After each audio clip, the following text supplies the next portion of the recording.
back to Garage Matters. This car is 30 years old. I want to go over some of the features that makes it a driver's car. It's really demanding, but at the same time, the driving experience is really rewarding. Come around the inside of the car and see what she has. Down here we have the foot pedals, clutch, brake, and gas.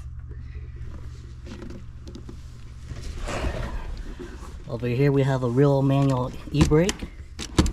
5-speed transmission right here. Take a look at the steering wheel.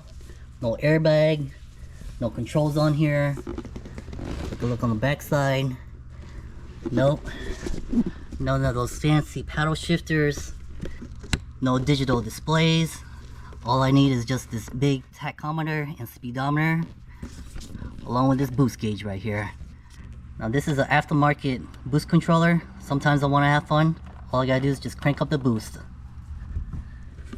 That's pretty much it. So sitting here in the driver's seat, everything is geared towards the driver. This center console right here, as you can tell, you're sitting straight in the middle. It's actually angled towards the driver. So everything's within reach. Your controls down here. All you need is the gas pedal, clutch, and the gearbox. Now this car doesn't have any of those fancy sport modes.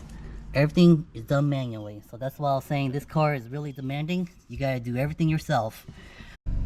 Now this car has no launch control. Launch control is gonna be clutch and gas. Now if you wanna launch the car, put it in first, clutch in, gas about halfway. In this car, I bring it up to 5,000 since it's all-wheel drive. Clutch, gas, dump the clutch. Now most modern cars, they'll come with a button right here to turn off the traction control or vehicle stability control. This car is so old, it doesn't have none of that.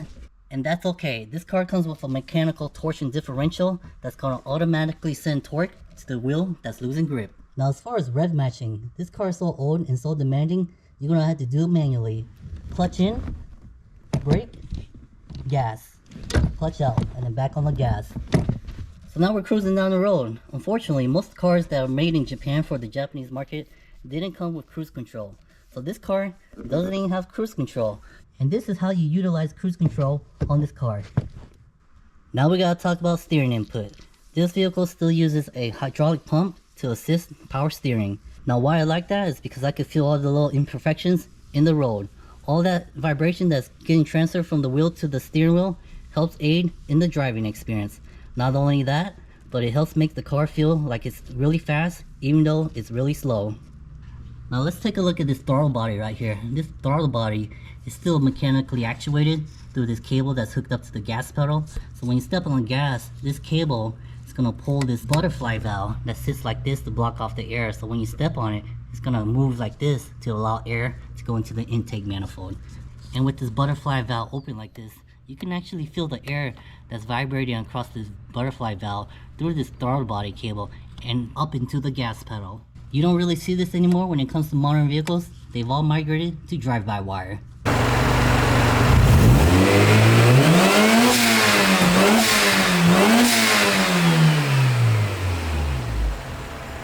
Now considering that this car is going to make you do everything to get the ultimate driving experience, I still like doing everything manually when it comes to like shifting gears, using your feet and hands. Not only that, but when it comes to like launching the car and getting the revs just perfect, and to include the hydraulic steering that helps let me feel all the little imperfections in the road, it really gives me the ultimate driving experience.